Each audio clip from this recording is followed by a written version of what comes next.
Today, I'm going to explain why I personally chose the Bells of Steel open trap bar. If you're watching this video, you probably already know what an open trap bar is and why you would pick this over a traditional hex trap bar or even a barbell. This is not a gym or workout channel, so I'll do the best to explain my reasoning. If you look online, there's already many videos suggesting two really common open trap bars. The first is the Eleiko, hope I said that right, which is $800. The second is the Kabuki, which comes in right behind at $700. Both of them are built really well and solid, but we cannot deny the fact that they are very, very pricey. How far can $800 go? Well, in this clip, I'll show you. In my case, I was able to get a brand new Titan power rack with the dip bars, a brand new Rogue Ohio bar, and a used Rep Fitness adjustable bench.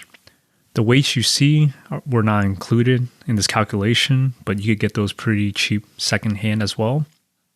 When we're talking about home and garage use, we just don't always need the most expensive pieces. If money is not an issue, then sure, go ahead. That's not a problem. But the reality is that many of us have a budget and we have to stick to it. Going back to why I went for the Bells of Steel, I found that it was actually in stock. You would be surprised how many of the other alternatives were out of stock.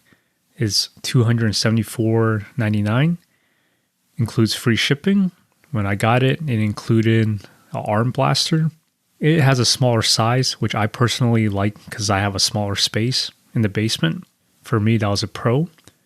The cons, because of the smaller space, it has a shorter sleeve length, 9.7 inches. They even mentioned that was to save on shipping costs. Also, because of that, the bar is not rackable.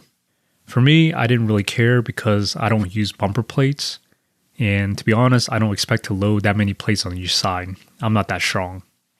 It has rotating sleeves, which you don't really find on many of the alternatives. It weighs 47 pounds, which I like because it was really close to a standard 7-foot barbell. It has upper and lower handles. Again, more expensive options don't have these features. And then finally, a deadlift jack. When the package came delivered, I opened it and found that there was wood inserts to protect the bar, so they gave good attention to detail, even though the box is all beat up on the outside. You will see the arm blaster on the side in the smaller box. I only found one scuff on the entire bar, but that doesn't concern me because I am really rough with things, and given how I toss things around, it will probably get scuffed up eventually anyways. Some considerations if you decide to buy this bar: the bar does not balance itself like the more expensive ones, like the Eleiko. You'll notice this both when loading the bar. If you load a 45 on one side, it just tilts on one end until you load the other side. The front to back is also not balanced, and you'll see that this is more obvious when you're using the side with the cheater handles on top.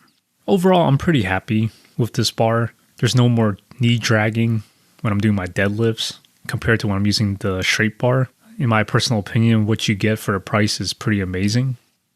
Now, for alternatives in the same or similar price range, I would also look at the Northland Open Trap Bar V3. This is $329. For a little bit more money, you get a bar that's rackable. The handles are adjustable. The sleeves are longer and removable, which I know is a deal breaker. That prevents a lot of people from buying the Bells of Steel bar. They just need to load up a lot of thick bumper plates, or they just need that extra length. It is also 45 pounds, which I think is amazing because when I look at this picture, it seems a lot more beefier in construction. So the fact that they kept the weight down is pretty impressive. If you do a Google search, you'll see that there's definitely no shortage of open trap bars.